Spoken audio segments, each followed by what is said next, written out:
This video film is a presentation of a 3-year European beam trawling research project which ran from 1993 to 1996. This project was aimed at reducing the bycatches of roundfish taken by beam trawlers by using a simple and effective modification to their nets without losses of flatfish.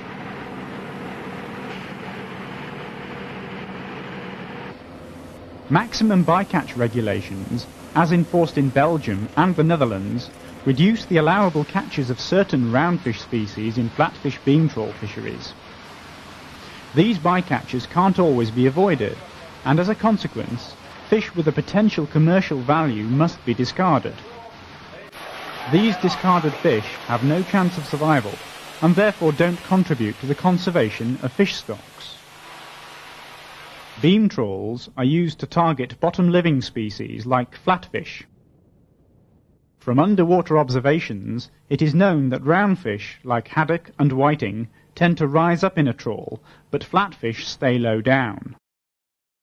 If these and other behavioural differences between flatfish and roundfish can be exploited, then it is likely that the roundfish discards may be reduced without affecting the targeted catches of flatfish and other bottom-living species.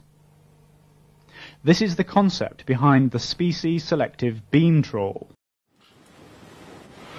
3 countries with major beam trawling fleets took part in this project: Belgium, Holland and Great Britain. Scale models were made of the different beam trawl types from each participating country. Different modifications intended to allow roundfish escapes were built into these models, which were then tested in the flume tank in Hull. This allowed an appraisal of promising modifications for refining and testing at sea. The flume tank tests showed that there were 3 main practical modifications worth considering: a cutaway cover, a square mesh top panel, and a very large mesh top panel. These 3 designs were built into full-scale beam trawls, and underwater observations were made at sea.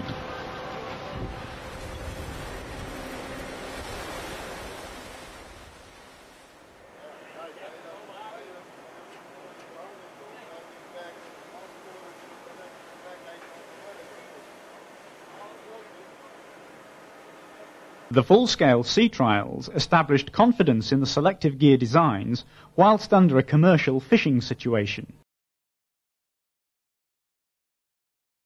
Commercial fishing trials to test the fishing performance of the modifications was the next stage in the project.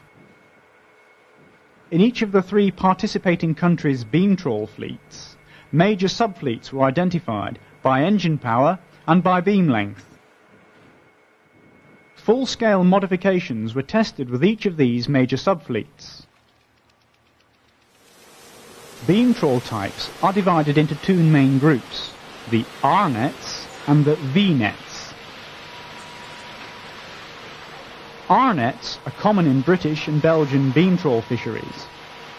They have rounded chain mats to keep stones out of the gears and can be worked on rough ground. V-nets are common in Dutch beam trawl fisheries. These nets have V-shaped arrays of tickler chains instead of chain mats, and the nets are much longer than in the equivalent R-net. V-nets are usually worked on clean grounds.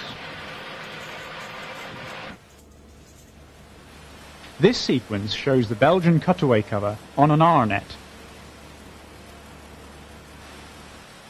The cutaway is to allow the escape of roundfish that rise up in this part of the gear. Cutaway covers can be made easily from conventional gears by removing the netting and reinforcing the aperture with a new head rope.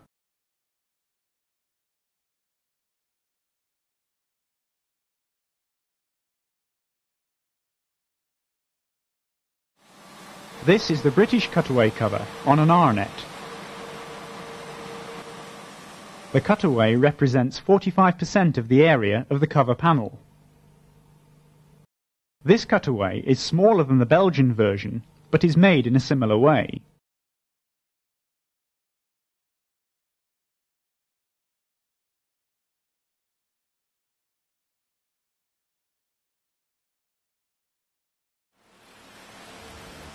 The Belgian square mesh top panel completely replaces the conventional diamond mesh in the cover section of the net.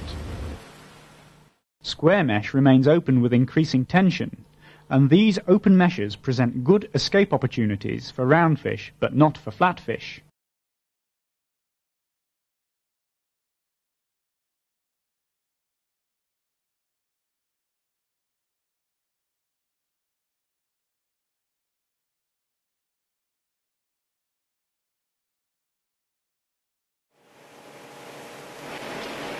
This shows the Dutch large meshed top panel on a V-net.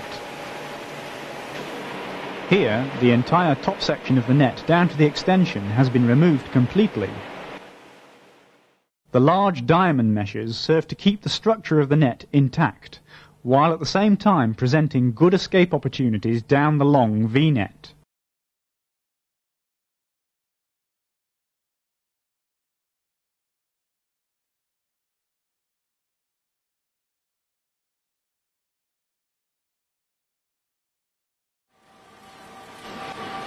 The method for each of the fishing trials was to compare a modified gear on one side of the boat with a conventional gear on the other side. Scientific staff monitored the catch data from each haul by measuring fish lengths and recording catch weights for certain species.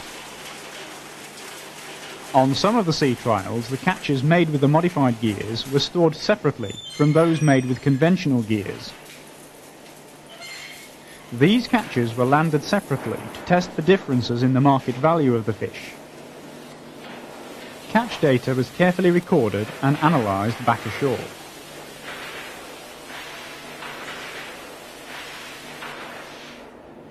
The trials with each participating country showed a mixture of results. A large meshed top panel in V-nets gave a decrease in whiting and cod bycatches for all vessel sizes. The British design of cutaway cover had no significant effect on the catches, however.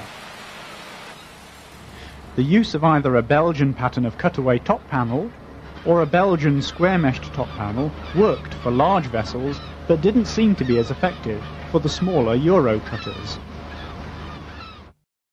The efficiency of the selective devices depended mainly on the time that roundfish were exposed to them. It was found that roundfish needed time to react to the escape opportunity.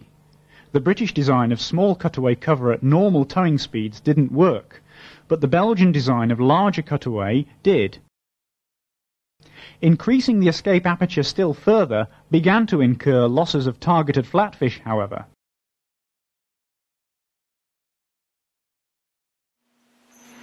This study has shown that it is possible to substantially reduce the bycatches of roundfish species in beam trawl fisheries while minimising the effect on the targeted flatfish catch rates. For V-nets, large meshed top panels can be used. For R-nets, either cutaway covers or square mesh top panels may be used, but for the Euro cutter class of vessel fishing with R-nets, the trial's results do not appear to justify the use of species-selective devices. Investigations have shown that the financial effect of the use of a species-selective device on the annual earnings of a beam trawler will be minimal. This is because roundfish form a relatively small part of the total annual catch. Losses of flatfish during the experiments could not always be completely avoided, but can be minimised by carefully choosing the design of selective device. In the face of increasing international pressure to conserve fish stocks, species-selective devices like these must be regarded as potential tools which can be taken up by the fishing industry in time of need.